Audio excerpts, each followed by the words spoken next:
Peter Nockels described Newman's Via Media as a, quote, patristic fundamentalism and as ecclesiastical antiquitarianism. Love that. I had thought to treat some aspects of his journey from that constructed Anglican way to dealing historically with Christianity's theological inheritance through a turn to the Catholic, to the development of doctrine. Although I'll confess that this year's theme, Looking for Truth, Finding Mercy, was something of a curveball, I've happily discovered how well suited it is to the occasion. Newman's situation, and really our own. Sheldon Van Auken was born in Auburn, Indiana, and grew up in Carmel, which is an affluent suburb north of Indianapolis. He met his future wife, Davy, during his junior year at Wabash College, and the two fell passionately in love.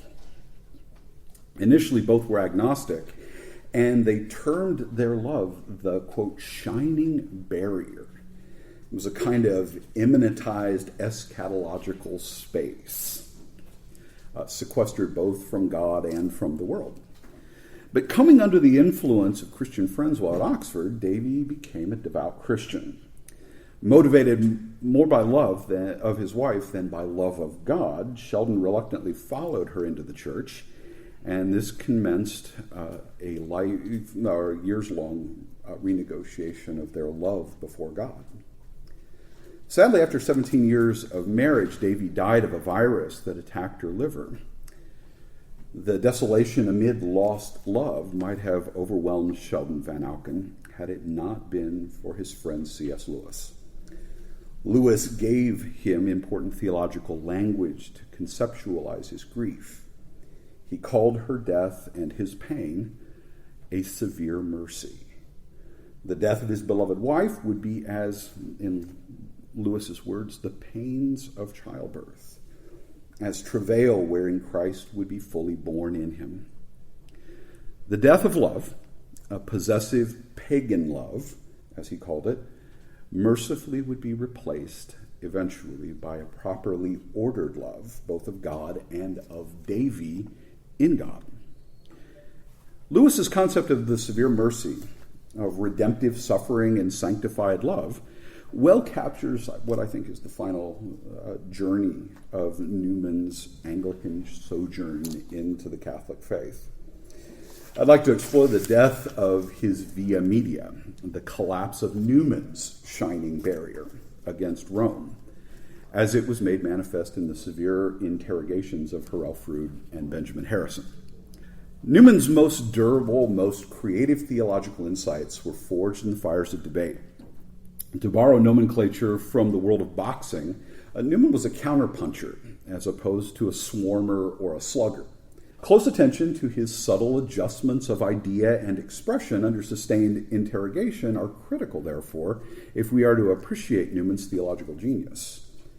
Pursuant to this, I've been arguing for some time now for the importance of Newman's 1834-35 correspondence with the Abbé Jean-Nicholas Jager.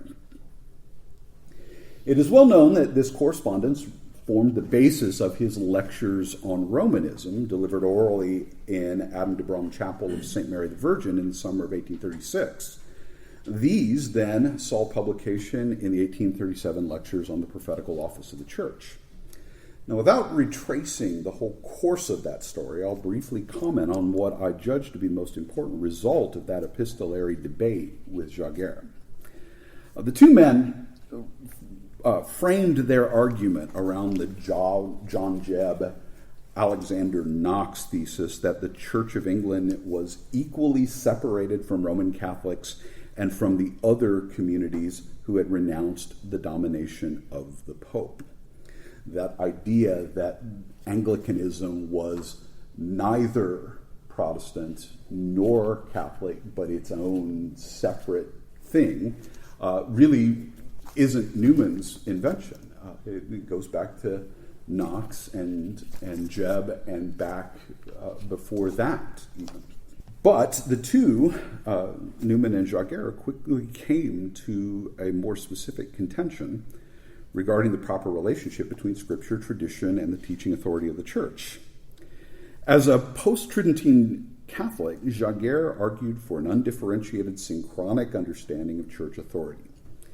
For him, all the baptized were conscience-bound to an implicit a priori faith in anything and everything taught by the Church, regardless of whether the contents of that teaching were understood or even known.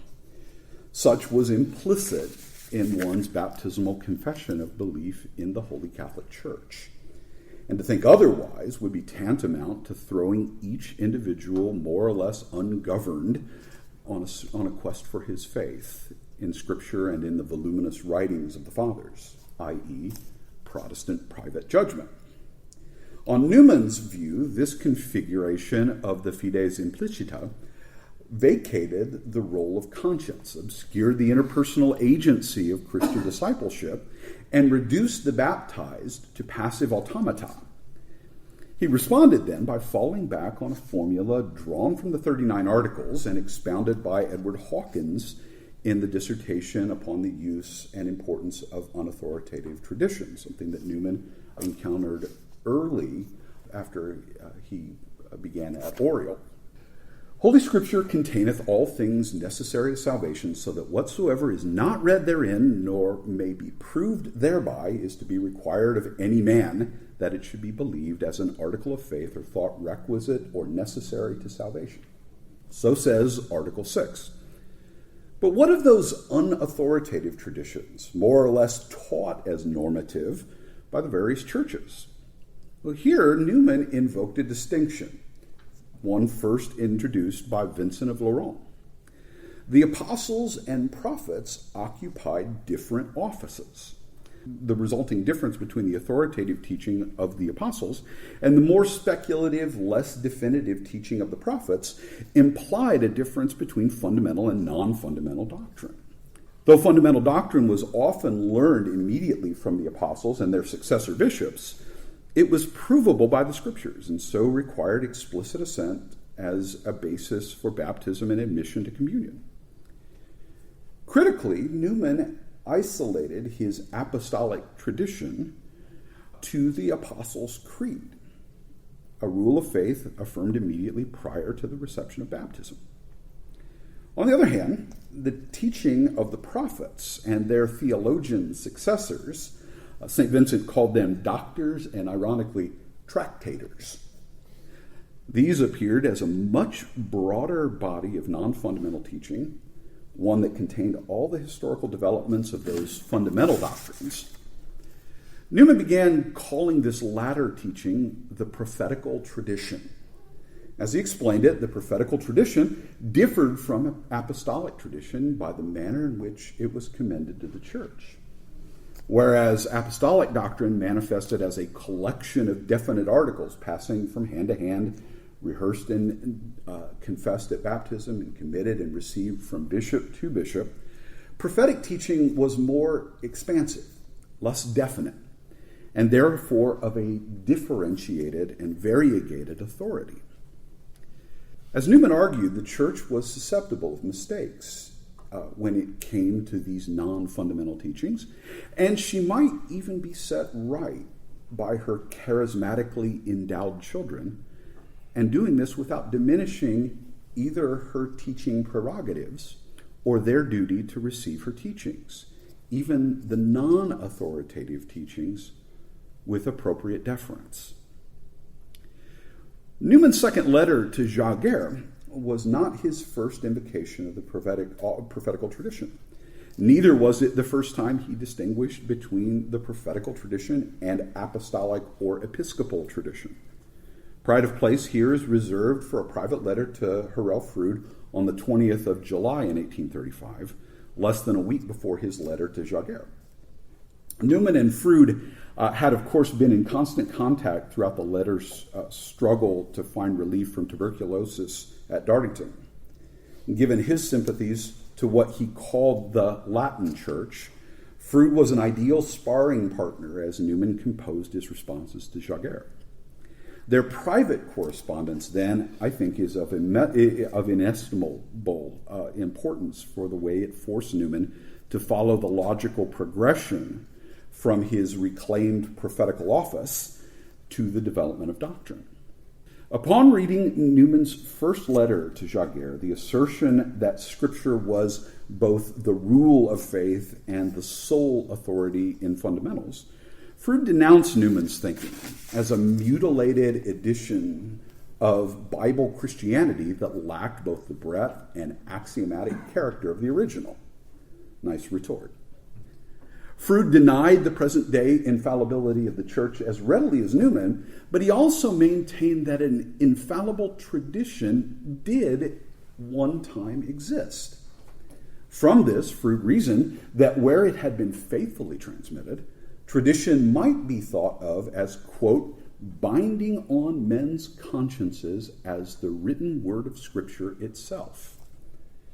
Where it could be established, Froude likewise maintained that faithfully transmitted tradition would be as binding on the present-day church as it was on the ancient church. At this, Newman demurred, arguing that Scripture alone was the authoritative depository, speaking by inspiration. But he introduced a thorny caveat, and this I think is critical. Traditions, quote, over and above the Apostles' Creed, unquote, were authoritative, or were not authoritative. So the extra scriptural creed was apostolical and bound the conscience authoritatively. Anything beyond that was unauthoritative prophetic tradition delivered as, quote, an instruction, not a command. Oddly, though, Newman maintained that he was nevertheless driven to the Scripture as a denier resource to find there, if anywhere, the fundamentals. Well, a critical cut had therefore appeared. But Froude's sparring was immediately followed by a body blow. The Nicene and Athanasian creeds alike self-presented as authoritative interpretations of Scripture. Like the Apostles' Creed, they carried what Froude called the assertion of fundamentality. When treating the Nicene Creed and other successive doctrinal formularies, Newman had spoken of them as prophetic tradition, ecclesial developments drafted by separate branches of the church according to time and circumstance, not, however, as necessary to be believed for communion, but useful for her people as necessary for holding rule or influence. While these additions secured the fundamentals and obliged ministers in their exposition of the fundamentals, they were not themselves fundamental. At this, Froude scoffed, choked. He said, if you allow tradition and interpretive authority, I cannot see what is gained. For surely the doctrines of the priesthood and of the Eucharist may be proved from Scripture, interpreted by tradition. And if so, what is to hinder our insisting on them as terms of communion? I don't mean, of course, that this will bear out the Romanists, which is perhaps your only point.